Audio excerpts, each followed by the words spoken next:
Antes de que existiera Adán, antes de que el ser humano caminara sobre la tierra, ya existían criaturas espirituales creadas por Dios, los ángeles. Y para comprender correctamente Génesis capítulo 1, primero tenemos que hacer una pregunta que muchas veces ignoramos. ¿Cuándo fueron creados los ángeles? La Biblia comienza diciendo: en el principio creó Dios los cielos y la tierra. Normalmente leemos esta frase y pensamos inmediatamente en el primer día de la creación del ser humano. Pero la enseñanza que estamos estudiando propone detenernos mucho más profundamente en esas palabras. Porque cuando llegamos al momento en que Adán y Eva aparecen, Satanás ya existe. No solamente existe, ya se encuentra en rebelión contra Dios. Ya ha caído y ya está preparado para engañar a la primera pareja humana. Entonces surge inevitablemente la pregunta: si los ángeles fueron creados dentro de los mismos 6 días de Génesis, ¿en qué momento ocurrió su creación, su existencia delante de Dios y posteriormente la rebelión de Lucifer? Job, capítulo 38, presenta una escena extraordinaria. Dios pregunta a Job dónde estaba cuando él establecía los fundamentos de la tierra. Y en ese contexto aparecen los hijos de Dios celebrando lo que estaba ocurriendo. Dentro de la interpretación presentada en esta enseñanza, esto indica que los ángeles ya existían cuando Dios estaba preparando la tierra para la humanidad. Esto cambia la manera de acercarnos a Génesis, porque significa que el ser humano no fue la primera criatura inteligente creada por Dios. Antes de nosotros existió un mundo espiritual, ángeles, seres poderosos, criaturas dotadas de inteligencia y voluntad, y entre ellas se encontraba aquel que posteriormente sería conocido como Satanás. La enseñanza conecta este escenario con Isaías 14 y Ezequiel 28. Isaías presenta a una criatura que declara: subiré, levantaré mi trono, seré semejante al Altísimo. La palabra subiré implica dentro del argumento del mensaje que esta criatura se encontraba en una posición inferior y deseaba elevarse hasta ocupar un lugar que solamente pertenece a Dios. Ezequiel 28 también es utilizado para describir a esta criatura como un querubín relacionado con Edén. Por eso el mensaje plantea la existencia de un escenario anterior al Edén de Adán y Eva. No un Edén humano como el que conocemos en Génesis 2, sino una realidad previa relacionada con criaturas espirituales. Ahora bien, aquí debemos conservar algo muy importante. La intención de este estudio no es construir nuestra fe sobre especulaciones. La autoridad sigue siendo la Escritura. La enseñanza desarrolla una interpretación acerca de acontecimientos anteriores al ser humano, pero el punto central es claro: los ángeles existían antes que nosotros. Y esto abre una puerta para comprender mejor el mundo invisible que la Biblia describe. Muchas personas viven convencidas de que solamente existe aquello que pueden tocar, lo que pueden ver, medir, pesar, escuchar. Pero la Biblia presenta una realidad mucho más amplia. Existe un mundo visible y existe un mundo invisible. El problema es que nosotros estamos tan acostumbrados a nuestros 5 sentidos que creemos que aquello que no podemos observar físicamente no puede existir. Pero la Escritura habla continuamente de criaturas espirituales, ángeles, querubines, serafines, principados, potestades y fuerzas espirituales. La realidad física no es toda la realidad. Ese es uno de los temas fundamentales de esta enseñanza. El ser humano vive dentro de un universo material, pero alrededor de nosotros existe también una dimensión espiritual. Y si ignoramos completamente esa dimensión, jamás comprenderemos muchas de las afirmaciones que encontramos en la Biblia. La enseñanza también aborda preguntas que durante siglos han despertado curiosidad en la humanidad. Civilizaciones antiguas, grandes construcciones, conocimientos astronómicos, fenómenos que muchas personas intentan relacionar con extraterrestres. Pero el mensaje propone una lectura diferente. No necesitamos imaginar necesariamente civilizaciones provenientes de Marte, Venus o Júpiter para aceptar que existen inteligencias no humanas. La Biblia ya habla de ellas. Los ángeles. Ahora, esto no significa que cada misterio arqueológico o cada afirmación sobre fenómenos extraterrestres quede explicado automáticamente por ángeles. El propio estudio se mueve aquí hacia interpretaciones y asociaciones que van más allá de lo que un texto bíblico específico afirma directamente. Pero dentro de su argumento, el mensaje quiere conducirnos hacia una verdad bíblica fundamental. Hay seres espirituales creados por Dios que existían antes del ser humano, y algunos permanecieron fieles, otros se rebelaron. Apocalipsis capítulo 12 utiliza la imagen de estrellas relacionadas con la rebelión de Satanás. Daniel también habla del ejército del cielo. Y Jueces utiliza lenguaje de estrellas peleando desde los cielos. A partir de estos textos, la enseñanza relaciona en ciertos contextos bíblicos la palabra estrellas con seres angelicales. Pero antes de estudiar su organización, tenemos que volver todavía más atrás, antes de los ángeles, antes de la tierra, antes de cualquier estrella, antes de las galaxias, antes de la materia, antes del tiempo. ¿Qué existía Dios? Padre, Hijo, Espíritu Santo. Dios no comenzó a existir cuando comenzó el universo. Dios es eterno. Nosotros pensamos inevitablemente en líneas de tiempo, pasado, presente, futuro, nacimiento, vida, muerte, pero Dios no está limitado como nosotros por esa dimensión temporal. Cuando Moisés pregunta en Éxodo cuál es su nombre, Dios se revela con aquella expresión extraordinaria: yo soy el que soy. No simplemente yo fui, ni solamente yo seré, yo soy. La enseñanza utiliza esta revelación para explicar que Dios habita la eternidad mientras nosotros vivimos dentro del tiempo. Y cuando Génesis dice, en el principio estamos contemplando el inicio de algo que Dios mismo creó. Tiempo, espacio, materia. Dios ya estaba allí, no como parte del universo, sino como su creador. Y después aparecen los ángeles, criaturas poderosas, inteligentes, espirituales, pero criaturas al fin no son dioses, no son eternos, no existen por sí mismos, fueron creados. Y precisamente aquí comienza una de las verdades más importantes que estudiaremos. Una criatura puede tener enorme poder y aún así continuar completamente subordinada al Creador. Lucifer olvidó esa diferencia y su rebelión comenzó cuando quiso ocupar el lugar de Dios.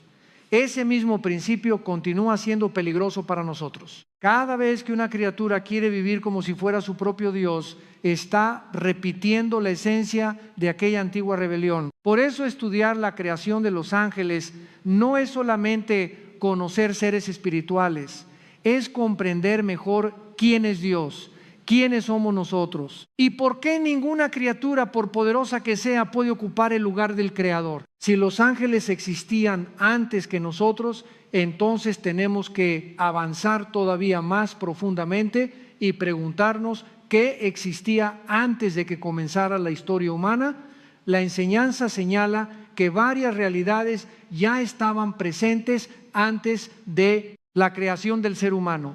El norte, el sur, el oriente, el occidente, la materia, los átomos, las moléculas, la tierra, las aguas, las tinieblas y sobre todo el mundo espiritual. Pero antes de todas esas cosas solamente estaba Dios.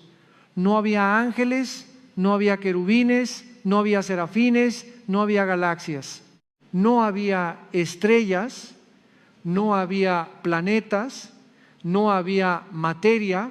Solamente existían el Padre, el Hijo y el Espíritu Santo. Dios habita en la eternidad. Y cuando Génesis declara en el principio, la enseñanza presenta ese momento como el comienzo del tiempo mismo. Nosotros tenemos enormes dificultades para comprender la eternidad porque toda nuestra existencia está organizada alrededor del tiempo. Ayer, hoy, mañana, nacimiento, juventud, vejez, muerte, todo lo medimos, minutos, horas, años. Pero Dios no está limitado de esa manera. En Éxodo, cuando Moisés pregunta su nombre, Dios responde: yo soy el que soy. La enseñanza enfatiza precisamente esa expresión. Dios no depende del pasado ni del futuro. El simplemente, por eso el tiempo no gobierna a Dios. Dios gobierna el tiempo. Esta idea también ayuda a comprender algunas de las visiones proféticas de la Biblia. El apóstol Juan, por ejemplo, estaba en la isla de Patmos cuando recibió la revelación del Apocalipsis. Allí vio acontecimientos que desde nuestra perspectiva histórica todavía pertenecían al futuro: juicios, plagas, trompetas, copas, el anticristo, el falso profeta y el desenlace final. Juan estaba viviendo en un momento concreto de la historia, pero Dios le permitió contemplar acontecimientos que todavía no habían ocurrido para quienes vivían en su tiempo. La enseñanza utiliza este ejemplo para mostrar la diferencia entre nuestra percepción limitada del tiempo y la eternidad de Dios. Nosotros vivimos encerrados dentro de una dimensión donde pasado, presente y futuro están claramente separados. Pero Dios contempla la historia desde una perspectiva completamente diferente. Él habita la eternidad y desde esa eternidad crea el tiempo, crea el espacio, crea la materia. Y dentro de esa creación aparecen también los seres espirituales, los ángeles. Ahora bien, la Biblia no presenta a estas criaturas como una masa desorganizada. Existe orden, jerarquía, autoridad, funciones y diferentes rangos espirituales. Para comenzar a comprenderlo, la enseñanza lleva nuestra atención hacia Efesios capítulo 6. Pablo declara: no tenemos lucha contra sangre y carne. Esta frase cambia completamente la manera en que el cristiano debe interpretar muchos conflictos. Tu verdadera batalla no es simplemente contra otra persona. No es contra tu esposo, tu esposa, tus padres, tus hijos, tus compañeros, tu gobierno o cualquier persona que te cause problemas. La enseñanza insiste en que detrás del mundo visible existe una dimensión espiritual: principados, potestades, gobernadores de las tinieblas, huestes espirituales de maldad. Seres que no pertenecen al mundo físico como nosotros, pero que ejercen influencia dentro de él.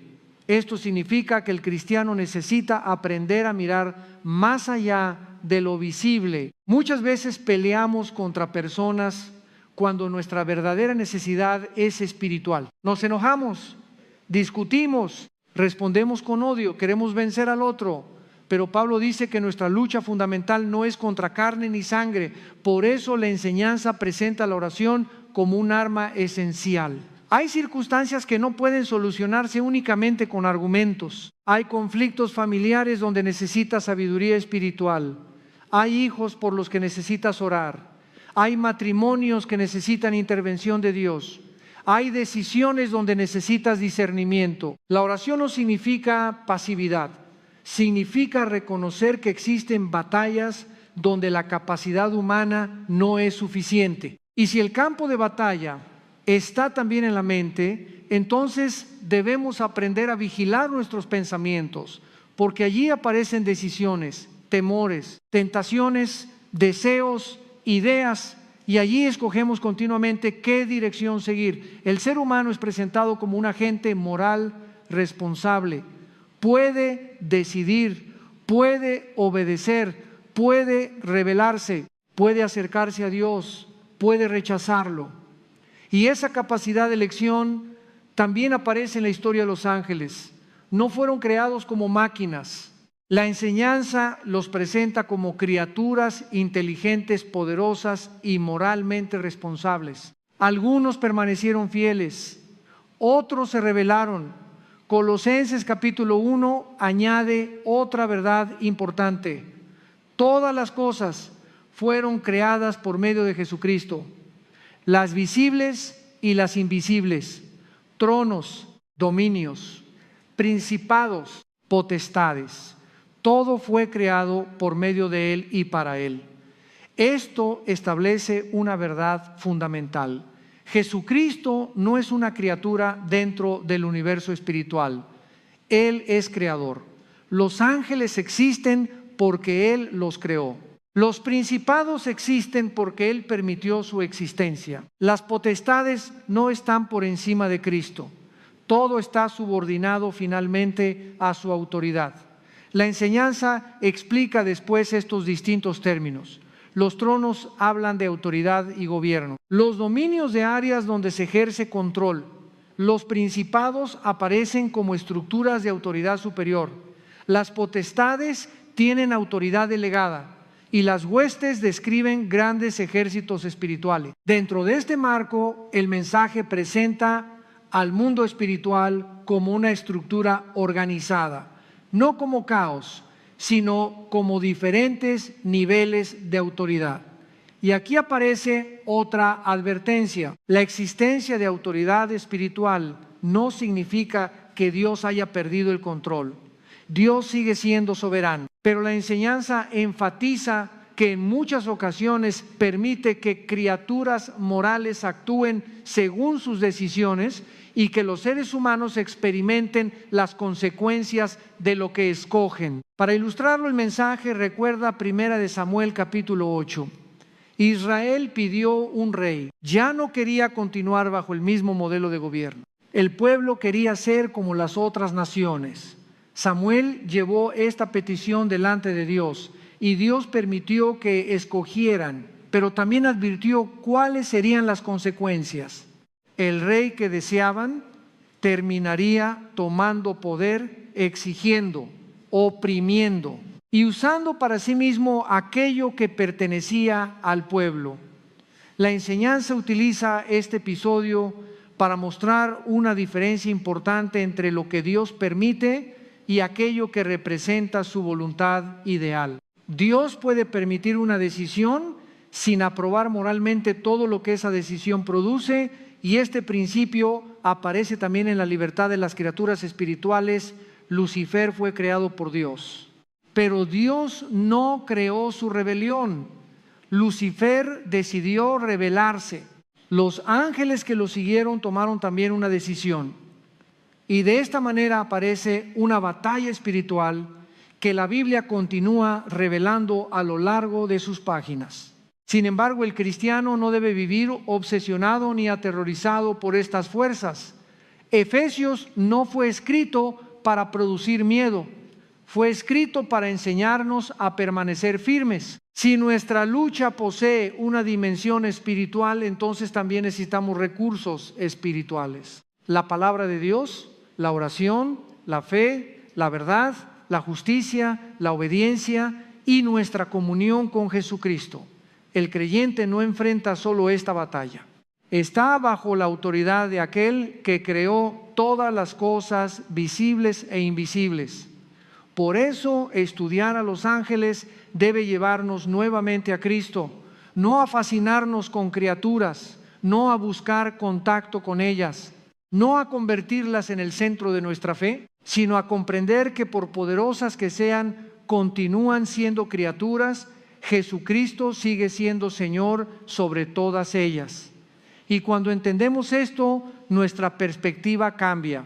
El conflicto más importante no se gana con odio, no se gana destruyendo a otra persona, no se gana reaccionando carnalmente, se gana aprendiendo a vivir bajo la autoridad de Dios, a orar, a discernir, a cuidar nuestra mente y a recordar que detrás de todo el universo visible existe una realidad espiritual que solamente podemos comprender correctamente cuando volvemos a la palabra de Dios. Dentro de este mundo espiritual, la enseñanza comienza ahora a distinguir diferentes clases de criaturas mencionadas en la Biblia.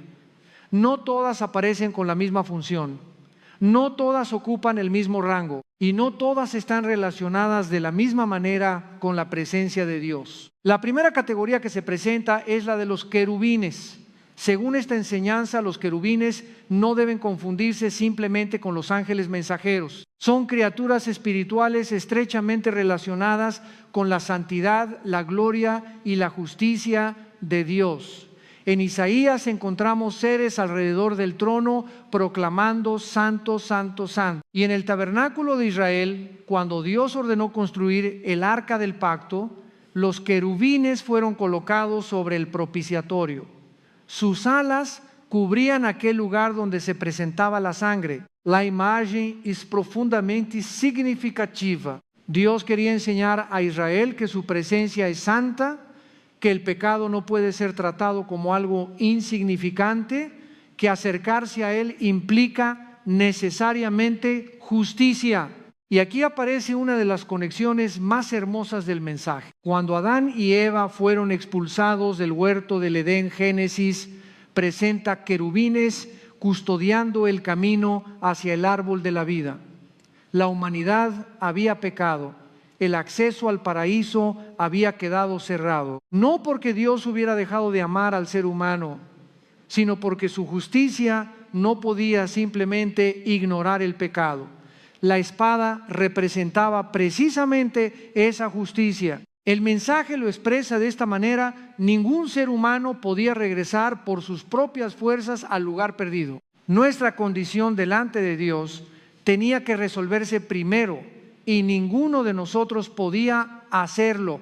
No podíamos producir una justicia perfecta, no podíamos borrar nuestra culpa, no podíamos presentarnos ante un Dios santo y decir: yo nunca he pecado. Por eso Dios hizo algo que nosotros jamás podríamos haber hecho: envió a Jesucristo. Cristo vino sin pecado, perfecto, justo. Y en la cruz tomó el lugar del culpable. La enseñanza conecta esto con la doctrina de la justificación. Romanos declara que somos justificados por la fe. Es decir, Dios declara justo al pecador que confía en Jesucristo. No porque de repente esa persona tenga una vida pasada perfecta, sino porque recibe una justicia que no nació de ella, la justicia de Cristo. Antes de la cruz, los sacrificios de animales señalaban hacia algo futuro. La sangre de aquellos animales no podía transformar definitivamente al ser humano. Pero cuando Jesucristo llega, ya no estamos hablando de una sombra, estamos hablando del cumplimiento. Cristo no simplemente cubre el pecado. La enseñanza enfatiza que su obra limpia al pecador. Y entonces Dios nos concede una justicia que no pertenece naturalmente a nosotros, una justicia recibida por fe. Aquí es donde debemos comprender la gracia. La gracia no significa que Dios diga el pecado no importa, todo lo contrario. La cruz demuestra cuánto importa. Si el pecado pudiera ignorarse, Jesucristo no habría tenido que morir. La gracia significa que alguien pagó aquello que tú no podías pagar. Cristo cumplió la justicia. Y Dios ofrece al pecador perdón como un regalo. No porque lo merezca, sino precisamente porque no lo merece. Por eso no puedes comprar la salvación. No puedes presentarte delante de Dios diciendo: construí un hospital, ayudé a los pobres, di mucho dinero, practiqué religión, fui mejor que otras personas. Todas esas cosas pueden tener valor humano, pero ninguna puede convertir al pecador en justo delante de Dios. La justicia que salva viene de Cristo. Eso es gracia. Y por eso el Evangelio puede alcanzar a cualquier persona, al alcohólico, al adúltero, al criminal, a la persona destruida por sus decisiones, a quien tiene un pasado que le produce vergüenza, a quien piensa: Dios jamás podría perdonarme. La respuesta del Evangelio es: la sangre de Jesucristo puede limpiar el pecado.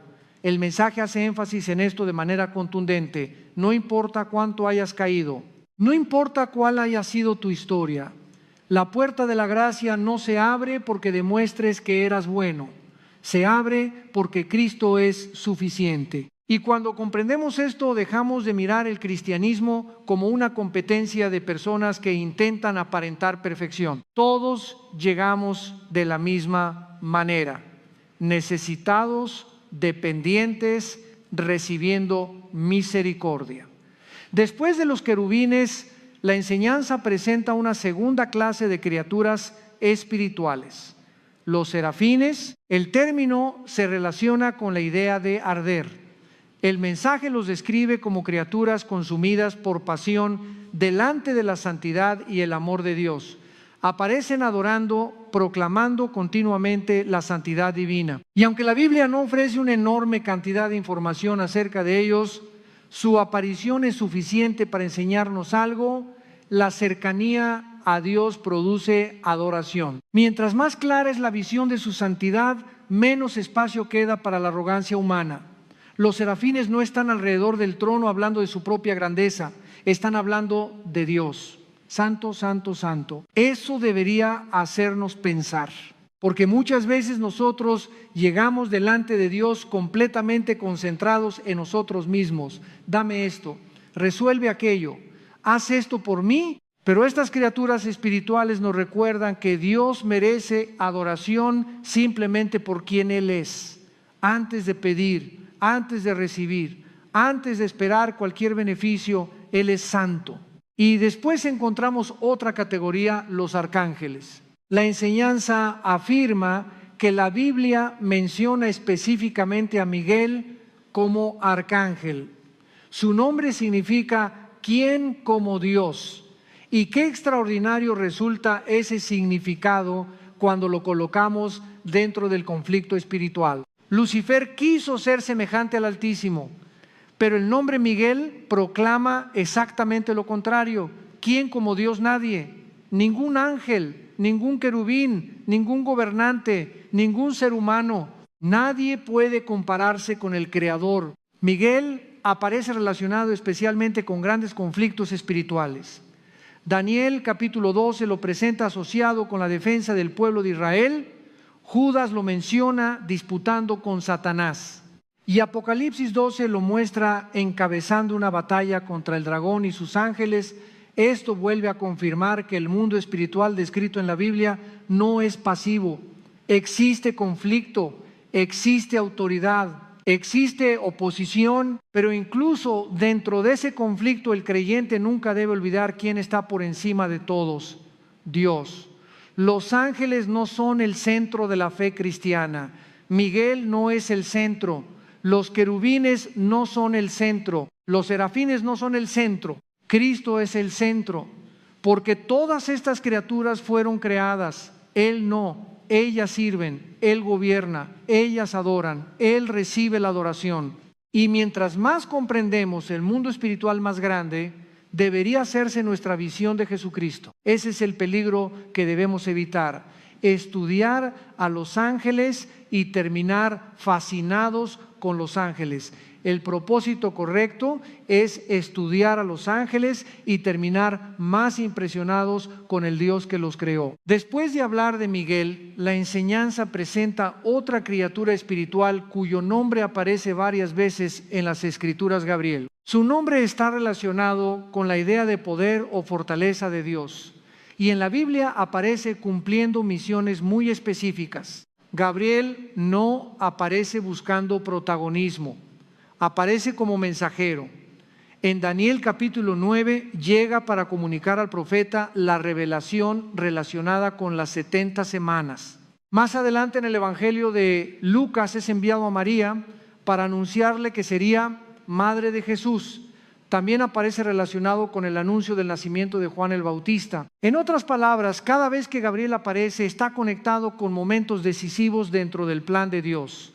No viene a establecer su propio mensaje, viene a entregar el mensaje de aquel que lo envió. Eso nos enseña algo importante acerca de los ángeles fieles. Aunque poseen poder extraordinario, continúan siendo servidores. No desean ocupar el lugar de Dios, no buscan adoración, no intentan convertirse en el centro, cumplen una misión, transmiten una orden y después desaparecen de la escena. ¿Qué diferencia con Lucifer? Aquí comienza a revelarse el contraste fundamental entre los ángeles que permanecieron fieles y aquellos que se rebelaron. Los fieles reconocen Dios es Dios. Lucifer quiso decir, yo también quiero ocupar ese lugar. Y de ahí surgió el conflicto. La enseñanza introduce después otra criatura mencionada en Apocalipsis capítulo 9. Allí aparece un ángel relacionado con el abismo. Su nombre en hebreo es Abadón y en griego Apolión. El significado presentado es el destructor. Apocalipsis lo describe como rey sobre criaturas que serán liberadas durante uno de los juicios futuros. Dentro del desarrollo del mensaje, Abadón es presentado como un poderoso ángel caído que se encuentra bajo restricción hasta el momento señalado por Dios. Observa nuevamente una verdad. Aunque exista rebelión espiritual, Dios continúa siendo soberano.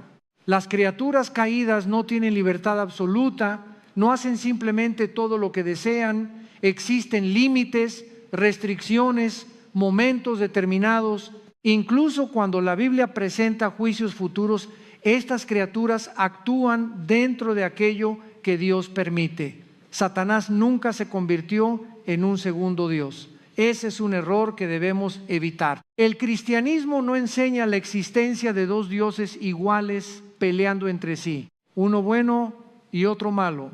No, Satanás es una criatura poderosa, sí, inteligente, antigua, peligrosa, pero criatura. Dios es creador. La diferencia es infinita y después llegamos precisamente a Satanás. La enseñanza aclara que Satanás no es propiamente su nombre personal, sino un título. La palabra se relaciona con adversario, acusador, enemigo. El mensaje identifica a esta criatura con Lucifer, cuyo nombre es presentado como portador de luz. Y aquí encontramos una ironía terrible. Aquel que estaba relacionado con la luz terminó convirtiéndose en enemigo de la verdad. Aquel que había recibido una posición extraordinaria decidió rebelarse contra el Dios que lo había creado. Dentro del estudio, Ezequiel 28 será utilizado posteriormente para profundizar en su posición original como querubín y en su caída. ¿Por qué cayó? Porque quiso algo que nunca podía pertenecerle: la gloria de Dios, la autoridad absoluta, la adoración. El problema de Lucifer no comenzó con falta de inteligencia, todo lo contrario, era una criatura extraordinaria. El problema comenzó cuando el orgullo entró en su voluntad, y esto debería producir temor reverente en nosotros, porque tener conocimiento no garantiza humildad, tener dones no garantiza obediencia. Tener una posición importante no garantiza fidelidad. Una criatura puede recibir mucho y terminar creyendo que merece todavía más. Ahí comienza el orgullo. Yo merezco, yo quiero, yo debo ocupar ese lugar, hasta llegar finalmente a yo seré como Dios. Y esa misma esencia aparece cada vez que el ser humano quiere vivir independientemente de su creador. La enseñanza también relaciona a los ángeles con la imagen de las estrellas y utiliza esto para advertir acerca de la astrología. Aquí debemos distinguir dos cosas. La astronomía estudia los cuerpos celestes, las estrellas, los planetas, las galaxias. La astrología, en cambio, atribuye a esos cuerpos influencia sobre la personalidad, las decisiones y el destino humano. La enseñanza rechaza completamente esa idea. El hecho de que Dios haya creado las estrellas no significa que nuestro futuro dependa del signo zodiacal bajo el cual nacimos. No existe fundamento bíblico para pensar soy Géminis, por eso debo actuar de esta manera. O no puedo casarme con determinada persona porque su signo no es compatible conmigo. El mensaje denuncia precisamente esa contradicción, personas que rechazan la fe en Jesucristo porque la consideran irracional, pero al mismo tiempo consultan diariamente un horóscopo para decidir qué les ocurrirá. Eso no es libertad espiritual, es sustituir la autoridad de Dios por otra fuente de dirección. El creyente no necesita preguntarle a las estrellas cuál es su destino, necesita preguntarle a Dios cómo debe vivir. Nuestra vida no está dirigida por Virgo, Libra, Escorpión, Géminis, ni ninguna constelación. Nuestro futuro está en las manos del Creador de las estrellas. Por eso la Biblia constantemente lleva nuestra atención desde la creación hacia el Creador. Las estrellas pueden ser extraordinarias, pero Dios las hizo. Los ángeles pueden ser extraordinarios, pero Dios los creó. Miguel puede ser poderoso, Gabriel puede tener misiones extraordinarias, pero ambos sirven a Dios. Lucifer olvidó esto y ahí comenzó su ruina. La enseñanza continúa estableciendo una diferencia entre los seres espirituales que permanecieron fieles y los que se rebelaron. Los ángeles aparecen en múltiples momentos de la historia bíblica sirviendo dentro de los propósitos de Dios. Un ángel habló con José y le indicó que huyera con María y Jesús hacia Egipto. Ángeles estuvieron relacionados con acontecimientos del ministerio de Cristo. Aparecen también alrededor de la resurrección. Hebreos los describe como espíritus ministradores enviados para servicio a favor de quienes heredarán la salvación. Esto significa que el creyente no debe vivir buscando ángeles, debe buscar a Dios. No necesitamos invocarlos, no necesitamos convertirlos en objetos de devoción. Ellos cumplen las órdenes de Dios. El centro de nuestra relación espiritual continúa siendo Jesucristo, y eso es fundamental, porque cuando una persona se obsesiona con el mundo invisible, puede terminar desviando su mirada del Señor. La Biblia nos revela a los ángeles para que comprendamos mejor la grandeza de la creación de Dios, no para reemplazar a Cristo con una fascinación por criaturas espirituales. Hay ángeles fieles, hay ángeles caídos, existe una guerra espiritual, pero por encima de todos ellos está Jesucristo. Por medio de Él fueron creadas todas las cosas visibles e invisibles. Por eso nuestra seguridad no está en conocer todos los nombres de los seres espirituales. Nuestra seguridad está en pertenecer al Señor que los creó. Y cuanto más comprendamos esta realidad, menos espacio habrá para superstición, menos astrología, menos temor irracional, menos fascinación con lo oculto y más confianza en Dios. Porque no importa cuánto poder tenga una criatura espiritual, jamás será igual al Creador. Después de estudiar a Miguel Gabriel Abadón y la rebelión de Lucifer, la enseñanza dirige ahora nuestra atención hacia otra verdad sorprendente. Los ángeles fieles continúan sirviendo dentro de los propósitos de Dios. Hebreos capítulo 1 los presenta como espíritus ministradores enviados para servicio a favor de aquellos que heredarán la salvación. Esto significa que los ángeles no fueron creados para recibir nuestra adoración. No fueron enviados para ocupar el lugar de Jesucristo. Son servidores de Dios, mensajeros, criaturas que obedecen las órdenes del Señor. A lo largo de la Biblia los encontramos interviniendo en momentos específicos. Un ángel habló con José y le indicó que tomara a María y al niño Jesús y huyera a Egipto. Ángeles estuvieron presentes alrededor de acontecimientos relacionados con Cristo. Aparecieron también en el contexto de su resurrección. Y todo esto confirma que existe una dimensión invisible que opera mientras nosotros vivimos dentro del mundo visible. Pero debemos conservar el equilibrio. El creyente no tiene que vivir obsesionado preguntándose ¿dónde está mi ángel? ¿Cuántos ángeles están conmigo? ¿Cómo puedo comunicarme con ellos? La Biblia nunca nos manda a buscar comunión con los ángeles. Nos manda a buscar a Dios. La protección viene del Señor. Los ángeles simplemente cumplen aquello que Él determina. La enseñanza recuerda la expresión de los salmos. El ángel de Jehová acampa alrededor de los que le temen. La imagen es hermosa. Dios conoce perfectamente dónde estamos. Conoce nuestros caminos.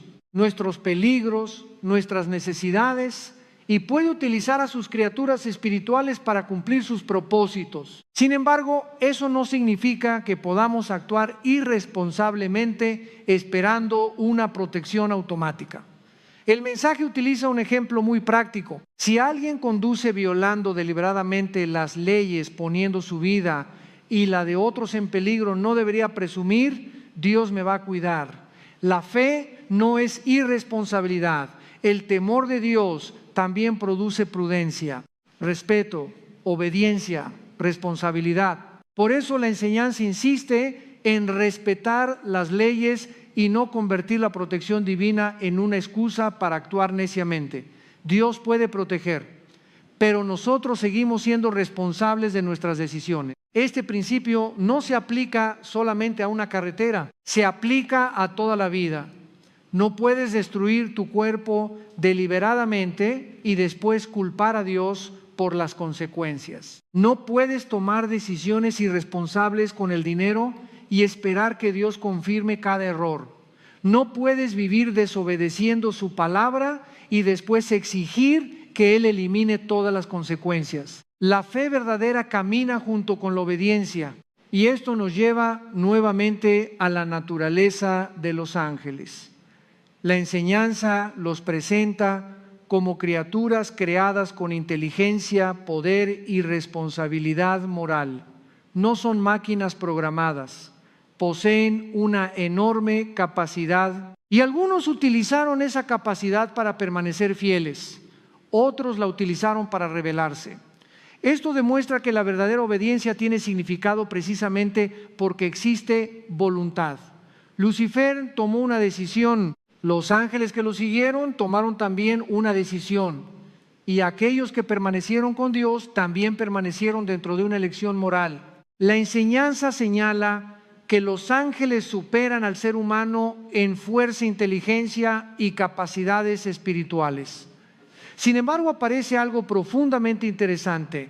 Ellos observan lo que Dios está haciendo con nosotros. Pedro presenta a los ángeles deseando mirar profundamente las cosas relacionadas con la salvación. Y dentro del desarrollo del mensaje, esto significa que están contemplando aspectos de la gracia y de la misericordia de Dios que ellos mismos no experimentaron de la misma manera. Aquí existe una diferencia enorme. Los seres humanos viven por fe. No hemos visto a Dios en su gloria. No hemos contemplado el cielo como estas criaturas espirituales. Y aún así escuchamos su palabra, creemos, confiamos, seguimos a Jesucristo. La enseñanza compara al creyente con una oveja. La oveja quizá no ve claramente a su pastor, pero reconoce su voz y lo sigue. De la misma manera nosotros no vemos físicamente al Señor, pero escuchamos su voz en su palabra. Jesús dijo en Juan capítulo 10 que sus ovejas oyen su voz. Esa debe ser una característica esencial del cristiano hombre y mujer de la palabra. No vivir únicamente por emociones, no vivir esperando señales sobrenaturales, no buscar ángeles, no buscar experiencias ocultas, escuchar lo que Dios ya nos reveló. La enseñanza también establece una diferencia entre la condición de los ángeles caídos y la gracia ofrecida al ser humano. Según el mensaje, aquellos ángeles que se rebelaron habían experimentado una realidad espiritual que nosotros solamente conocemos por fe. Estuvieron ante la presencia de Dios, conocieron una dimensión que nosotros todavía no hemos contemplado, y a pesar de ello escogieron rebelarse. Por eso el mensaje señala que la Escritura no presenta para ellos el mismo camino de redención que Dios ha ofrecido al ser humano por medio de Jesucristo. Y esto hace que la gracia sea todavía más extraordinaria. Nosotros pecamos, nos alejamos, fallamos, y Dios decidió revelar en nosotros algo que incluso los ángeles contemplan con asombro: su misericordia.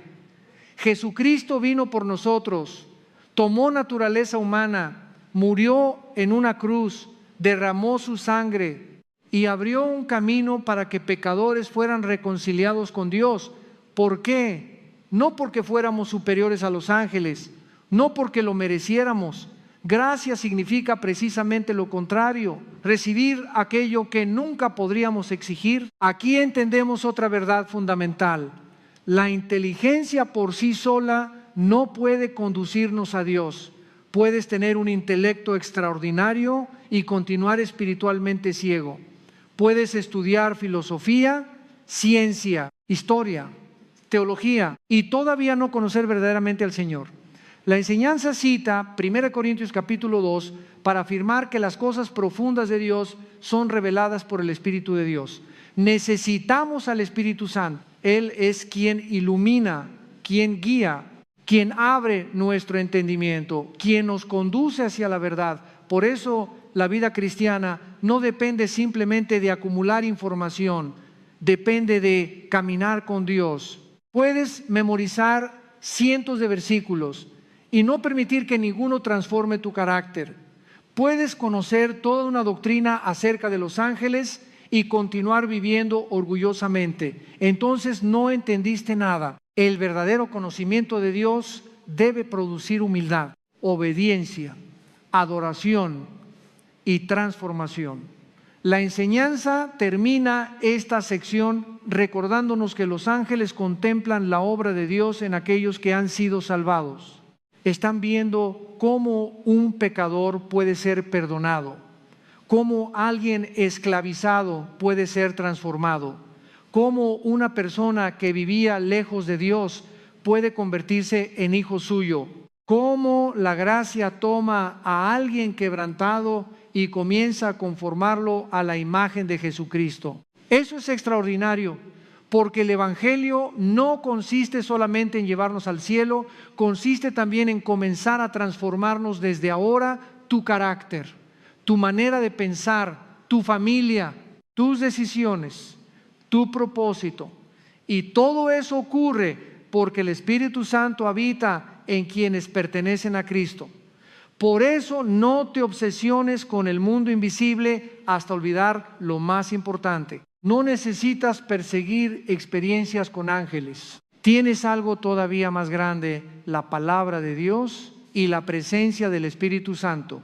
Los ángeles pueden ser más poderosos físicamente, pueden poseer capacidades que nosotros no tenemos, pero el creyente ha recibido el privilegio de conocer la gracia de Dios en Jesucristo. Y esa gracia debe producir una respuesta, escuchar la voz del pastor, seguirlo, caminar en obediencia, porque aunque todavía no lo vemos con nuestros ojos, sabemos quién es. Y un día la fe se convertirá en vista. Hasta entonces, nuestra responsabilidad es sencilla, ser hombres y mujeres de la palabra, guiados por el Espíritu Santo y fieles a Jesucristo.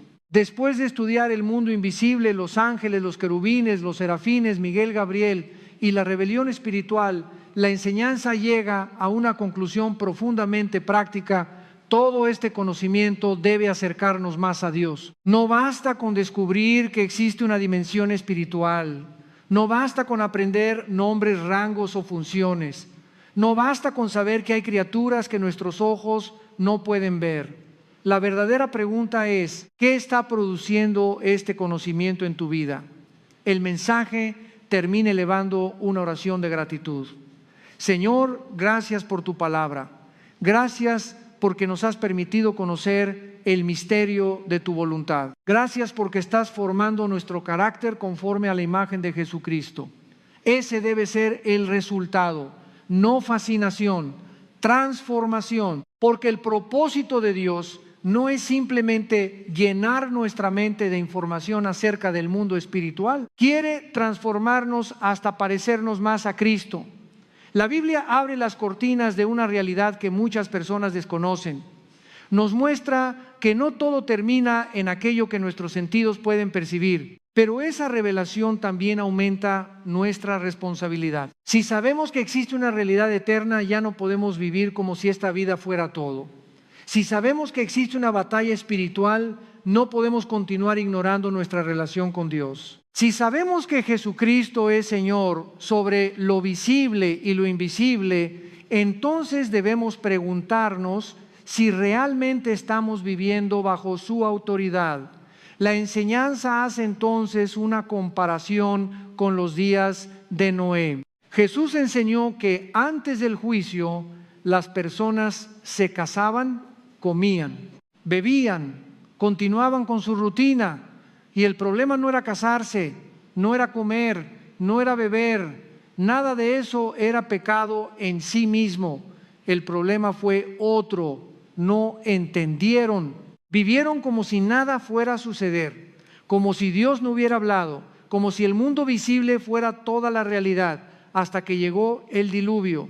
La tragedia no fue solamente falta de información, fue falta de discernimiento. Y el mensaje establece un paralelo con nuestra generación. La gente trabaja, compra, viaja, se casa, hace negocios, construye proyectos, planea el futuro y muchas veces vive sin preguntarse, ¿dónde está Dios en todo esto? No hay nada malo en trabajar, no hay nada malo en disfrutar a tu familia, no hay nada malo en construir un proyecto.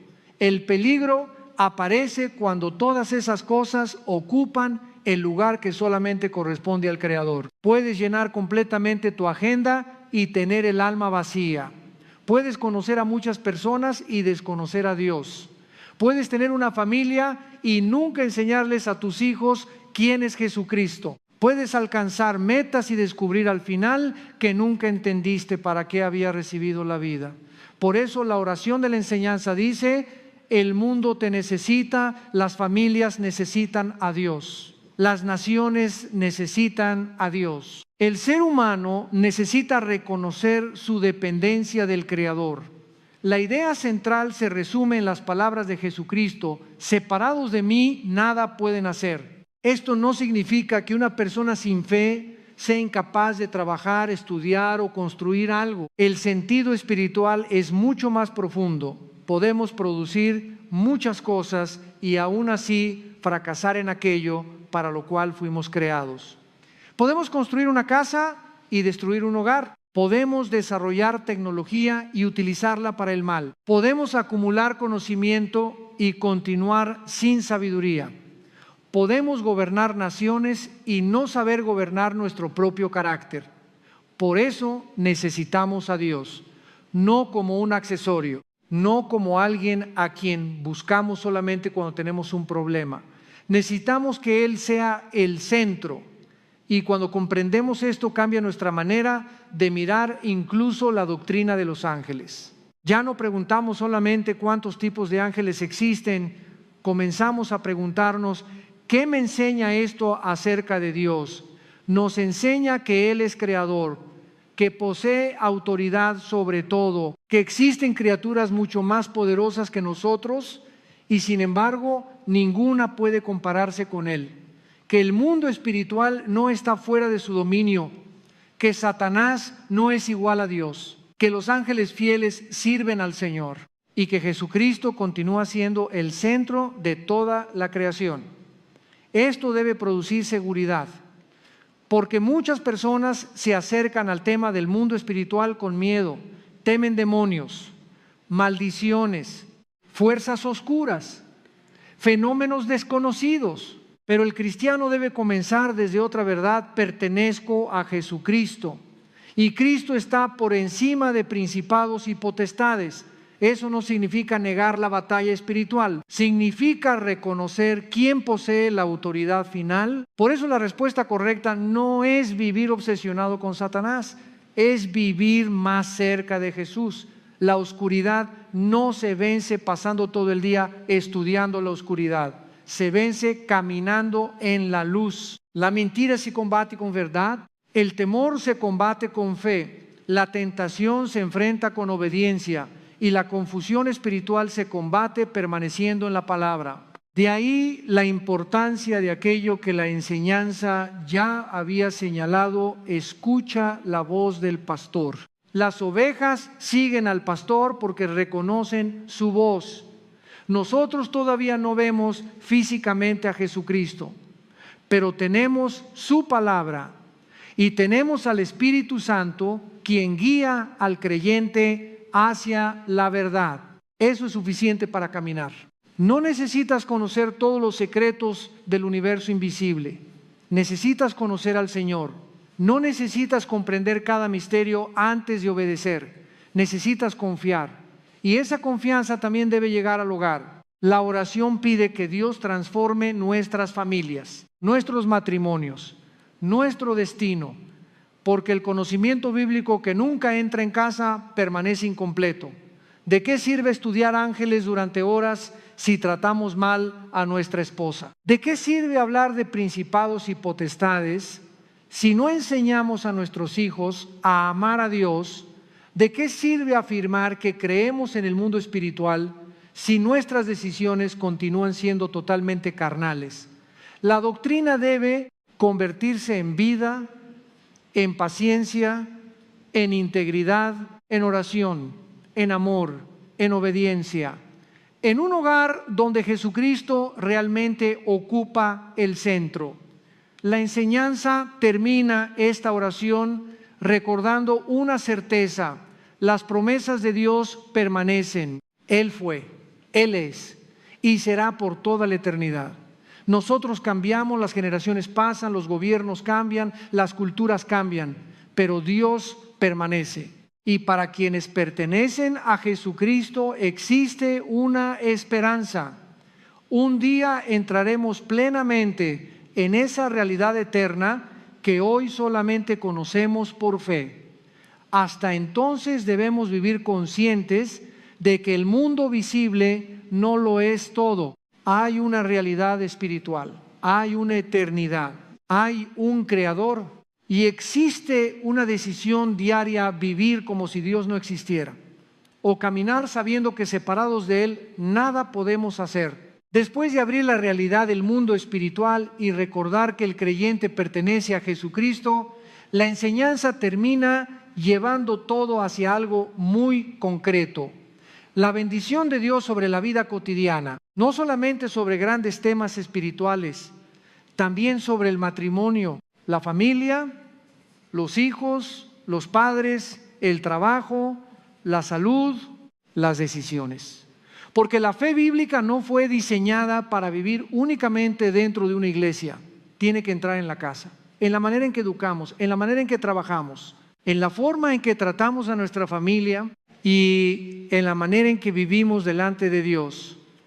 La oración pastoral comienza pidiendo que Dios bendiga la vida y el matrimonio, que fortalezca la familia mediante su palabra. Que los hijos crezcan dentro de hogares guiados por principios espirituales. Y aquí aparece algo fundamental. La familia necesita dirección, no solamente comida, no solamente educación académica, no solamente recursos materiales, necesita principios, necesita verdad, necesita una referencia moral. La enseñanza pide que los hijos nazcan y crezcan en hogares donde la palabra de Dios tenga un lugar real, no como decoración, no como un libro cerrado, sino como guía. Porque si queremos que nuestros hijos sepan hacia dónde caminar, alguien tiene que enseñarles. Y esa responsabilidad comienza en casa. También aparece el llamado a honrar al padre y a la madre. La enseñanza recuerda que este mandamiento está acompañado de una promesa. Honrar no significa afirmar que nuestros padres nunca se equivocaron. Significa reconocer el lugar que Dios les dio, respetar, cuidar, no vivir dominados por resentimiento y aprender que la rebelión permanente contra toda autoridad termina dañándonos también a nosotros. Después la oración se dirige hacia el trabajo. Pide que Dios bendiga el esfuerzo de cada persona, que dé fuerza, salud, energía y capacidad para trabajar honestamente. Observa la palabra honestamente, porque la bendición de Dios no puede separarse de la integridad. No se trata solamente de pedir: Señor, dame más. También debemos preguntar: Señor, ¿estoy haciendo las cosas correctamente? ¿Estoy trabajando con honestidad? ¿Estoy engañando? ¿Estoy usando a otros? ¿Estoy construyendo mi prosperidad sobre injusticia? La enseñanza conecta la vida espiritual con la responsabilidad práctica. El creyente debe trabajar, cuidar a su familia, cumplir sus responsabilidades y hacerlo delante de Dios. Después, la oración se extiende hacia la nación, se pide sabiduría para los gobernantes, dirección, discernimiento. La enseñanza menciona específicamente a México y ora por quienes tienen responsabilidad política. Esto vuelve a conectar con lo estudiado anteriormente. La lucha del creyente no debe reducirse únicamente a enojo contra personas. La enseñanza insiste en la oración, orar por quienes gobiernan, pedir sabiduría, pedir que Dios muestre el camino correcto.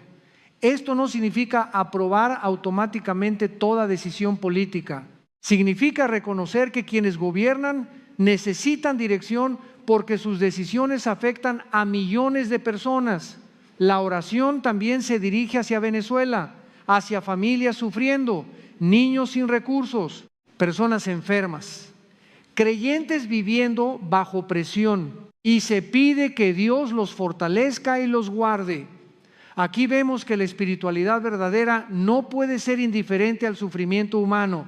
No podemos hablar de ángeles y olvidarnos de las personas. No podemos estudiar el mundo invisible y dejar de ver al que tiene hambre. La doctrina correcta debe producir compasión, oración, intercesión, una preocupación genuina por quienes atraviesan dolor. Y finalmente todo vuelve nuevamente hacia la cruz. La enseñanza afirma que las naciones necesitan comprender que la verdadera esperanza se encuentra en Jesucristo, no porque la cruz sea una fórmula política, sino porque el problema profundo del hombre continúa siendo espiritual. Un gobierno puede administrar recursos, puede aprobar leyes, puede construir infraestructura, pero no puede transformar por sí mismo el corazón. Cristo sí puede hacerlo. Puede cambiar al hombre orgulloso, al violento, al resentido, al corrupto, al que vive sin propósito, porque el evangelio no comienza desde afuera, comienza dentro. Y cuando una persona cambia, comienza también a cambiar la manera en que trata a otros, su matrimonio, su familia, su trabajo, sus decisiones. La enseñanza termina dando gracias en el nombre de Jesucristo, y esto resume todo lo que hemos estudiado. Hablamos de ángeles, pero el centro es Cristo. Hablamos de querubines, pero el centro es Cristo. Hablamos de serafines, pero el centro es Cristo. Hablamos de Miguel, Gabriel, Lucifer, principados, potestades, pero el centro sigue siendo Cristo, porque todas las criaturas espirituales fueron creadas. Él es el creador. Todas tienen límites. Él tiene autoridad. Todas cumplen o rechazan una función. Él permanece soberano. Por eso la seguridad del creyente no está en saber cada detalle del mundo espiritual. Está en pertenecer a Jesucristo. Y esa pertenencia tiene que notarse en casa, en el matrimonio, con los hijos, con los padres, en el trabajo, en la forma de tratar al prójimo, en la manera de orar por una nación, en la compasión por quien sufre. Si todo este conocimiento no llega a nuestra conducta, entonces se quedó solamente en información. Pero si verdaderamente comprendemos que existe una realidad espiritual y que pertenecemos al Señor, entonces cada área de nuestra vida tiene que comenzar a someterse a Él. Ese es el llamado. No solamente saber que Dios existe, vivir como si realmente creemos que Él gobierna. Después de todo lo que hemos visto acerca de los ángeles del mundo invisible y de la batalla espiritual, queda una verdad que no podemos perder. El propósito de Dios no es satisfacer nuestra curiosidad, es transformar nuestra vida. Podemos conocer nombres, rangos, funciones, principados, potestades, querubines, serafines, Miguel, Gabriel, Lucifer. Pero si después de aprender todo eso seguimos viviendo exactamente igual, entonces hemos perdido el centro del mensaje. La enseñanza termina dando gracias a Dios porque ha corrido el velo del mundo invisible y nos ha permitido comprender una realidad que muchas personas ignoran. Pero ese conocimiento debe producir algo: más temor de Dios, más amor por su palabra, más dependencia del Espíritu Santo, más semejanza con Jesucristo, porque el verdadero conocimiento espiritual nunca debería hacernos orgullosos, debería hacernos más conscientes de cuánto necesitamos al Señor. Jesús comparó los días anteriores al juicio con los tiempos de Noé. Las personas comían, bebían, se casaban, continuaban viviendo, y ninguna de esas actividades era mala en sí misma.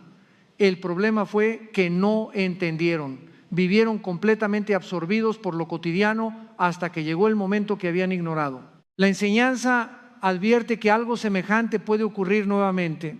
Una persona puede estar rodeada de señales de verdad bíblica y de oportunidades para acercarse a Dios y aún así pasar toda su vida distraída. Ese es uno de los peligros más grandes. No necesariamente negar abiertamente a Dios, simplemente vivir como si Él no fuera necesario, trabajar sin Él, formar una familia sin Él, tomar decisiones sin Él, construir proyectos sin Él y después preguntarnos por qué nuestra vida pierde dirección. Jesucristo dijo: separados de mí nada pueden hacer.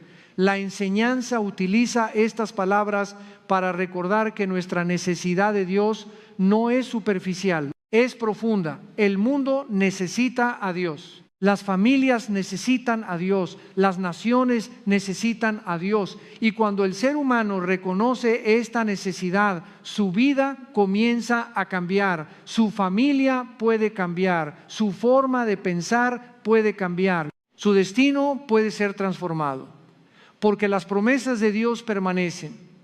Pero esa transformación debe comenzar de manera personal. No puedes cambiar primero a todo el mundo, comienza contigo. Pregúntate: ¿estoy escuchando verdaderamente la voz de Dios? ¿Estoy viviendo según su palabra? ¿Mi hogar refleja aquello que digo creer? ¿Mis hijos ven en mí un ejemplo de fe? ¿Mi matrimonio está siendo guiado por principios bíblicos? ¿Trabajo con honestidad? ¿Trato a los demás con justicia?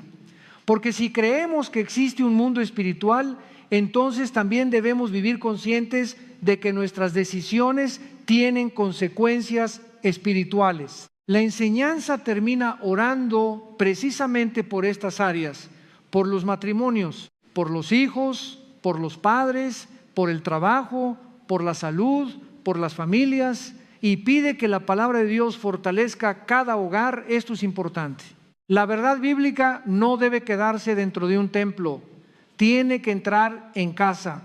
Nuestros hijos necesitan algo más que bienes, necesitan dirección, principios, un ejemplo, una fe que puedan observar, que vean que papá y mamá no solamente hablan de Dios, caminan con Él, oran, perdonan, reconocen cuando se equivocan, trabajan con integridad y toman decisiones sabiendo que pertenecen a Jesucristo. La enseñanza también dirige la oración hacia quienes gobiernan. Pide sabiduría para las autoridades, pide dirección para la nación, intercede por pueblos que atraviesan sufrimiento y por creyentes que necesitan fortaleza. Esto nos recuerda que la batalla espiritual no debe convertirnos en personas indiferentes a la realidad humana. Al contrario, la oración verdadera abre los ojos hacia el dolor de otros, nos lleva a interceder,